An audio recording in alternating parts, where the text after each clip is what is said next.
նախ մեր վերադարձած 4 գերիները իրավունք ունեն իրենց կտանքների եւ ինչ որ տեսել են, հա, դրանց մասին բարձրաձայնելու եւ ինչ հարթակներում, եւ երկրորդ հարցը նախադեպեր եղել են, երբ վերադարձած պատանդները ոչ Հայաստանում ընդհանրապես իրենց երկրում են դատապարտվել նույն կամ այլ մեղադրանքներով եւ հավանական է, որ Արցախի ռազմաքաղաքական ղեկավարությանը վերադարձնեն Հայաստան պահանջով, որ իրենք Հայաստանում դատապարտվեն։ Դեպքեր, որ հայրենադարձված գերին դատապարտվել է, այո, տարբեր երկրների քրեական արդարադատության մեջ գոյություն ունեն, որտեղ գերեվարման հանգամանքները կարող են բացահայտել հանցագործություններ, օրինակ կամովին գերի ընկնելը, ինչը գիտեք քրեորեն պատժելի արարք է, եւ գերեվարման ընթացքում կարող են քաղաքացիության երկրի շահերի դեմ հանցագործություններ կատարվել, որոնք հետագայում ստանան քրեաիրավական գնահատական, սա իրավական է եւ ես այստեղ արտասովոր ոչինչ չեմ տեսնի, պայմանով, որ մենք գործ ունենք իրական փաստերի, իրական մեղադրանքների եւ ապացուցված արարքի հետ, ոչ թե սպեկուլյատիվ գործընթաց ենք տանում եւ փորձում ենք հասարակությանը նախատրամադրել հանգամանքների ուժով գերեվարման մեջ հայտնված անձանց եւ գիտեք օրինակ Հայաստանում մենք ունեցել ենք գերիների հետ կապված քրեական հետապնդումներ, մեր կազմակերպության ներկայացուցիչները հանձնարարել են գերեվարվածների իրավունքների պաշտպանությունը Հայաստանի դատականատյաններում, մենք անհամաձայնություն ունենք այդ իրավական գործընթացներում եւ պատրաստ ենք նրանց շահերը ներկայացնել նաեւ Հայաստանի իշխանությունների հետ հարաբերություններում։ Դատական գործընթացները ընթանում են եւ մենք վերջում կտեսնենք, թե դատարանները ինչ ակտեր կկայացնեն այդ գործերով։ Այսինքն այդ պրակտիկան կա, չեմ բացառում, բայց եթե խոսում ենք ռազմաքաղաքական ղեկավարության մասին, ովքեր դատապարտվում են Ադրբեջանում եւ ադրբեջանական դատական ակտերի հիման վրա պատիժը պետք է կրեն Հայաստանի Հանրապետությունում, սա դառնում է իրավական համագործակցություն եւ այս համագործակցության նախապայմանը Հայաստանի իշխանությունների կողմից Ադրբեջանի դատարանների ակտերի ճանաչումն է, այն դատական ակտերի, որը մենք ապօրինի ենք համարում, քանի որ ողջ դատավարությունը եղել է ֆարս, շինծույ է եւ հիմնական դատավարական երաշխիքները պահպանված չեն եղել։ Կարծում եմ սա կարող է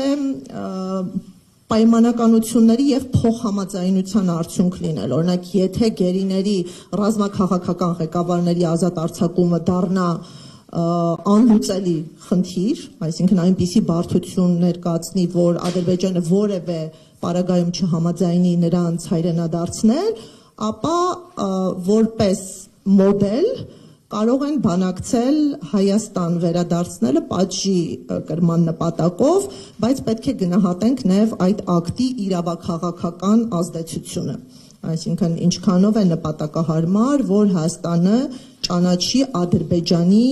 դատական ակտերը այն պարագայում, երբ Հայաստանի Հանրապետությունը հիմա էլ միջազգային ատյաններում վիճարկում է այդ դատավարությունները։ Պատանների իրենց կտանքների մասին խոսելու իրավունքի մասին եք ասել։ Նրանք իրավունք ունեն, ուղղակի պետք է գնահատեն ինչ շահեր կարող են վնասվել եւ այս քննարկումները հրապարակային դաշտում որքանով են արդարացված։ Կարծում եմ լավագույն վայրը, որտեղ այս խնդիրները պետք է բարձրաձայնվեն, այն ատյաններն են, որոնք գնահատում են արձանագրում են խախտումները եւ կարող են փոխհատուցումների իրավունքի խախտման վերացման միջոցներ առաջարկել։ Ես հակված եմ, որ այս դեպքերը ոչ թե լայն հանրային քննարկման առարկա դառնան, այլ հասցեական ուղղվեն միջազգային ատյաններին, որոնք փաստեր ուսումնասիրելուց հետո պարզեն այդ կտանքների աստիճանը, խոշտանկման զոհերի ռեաբիլիտացիան, հոգեբանական սոցիալական աջակցությունը, վերականգնողական այլ միջոցառումները։ Քննարկումը պետք է օգնի իրավունքի վերականգնմանը եւ այս անձանց ռեաբիլիտացիային, բայց ոչ կրկնակի զոհի կարգավիճակի շնորհմանը։ Եվ ներողություն, եթե այլ հարց չկա, նախորդ հարցին լրացում, եթե օրինակ Դավիթ Բաբայանը ինքնակամ է գնացել, բայց սպառնալիքների եւ ճնշումների ներքո ինչպես է կարգավորվում այս իրավիճակը։ Այստեղ այդ ինքնակամությունը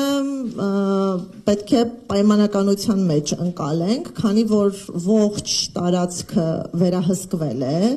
եւ հստակ պահանջ է ներկայանալու, որը կամովին չիրականացնելու պարագայում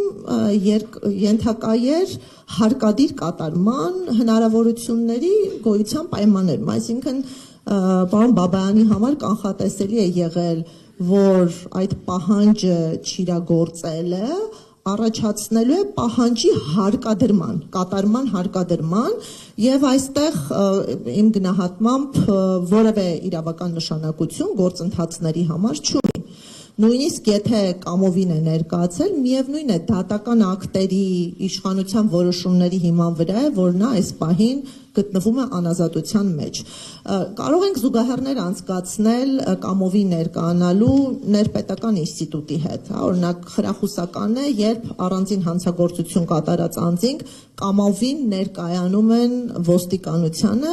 եւ հետագա գործընթացներում սա կարող է հաշվի առնվել պատասխանատվությունը կամ պատիժը մեղմացնելու համար, բայց սա արարքը բացառող չէ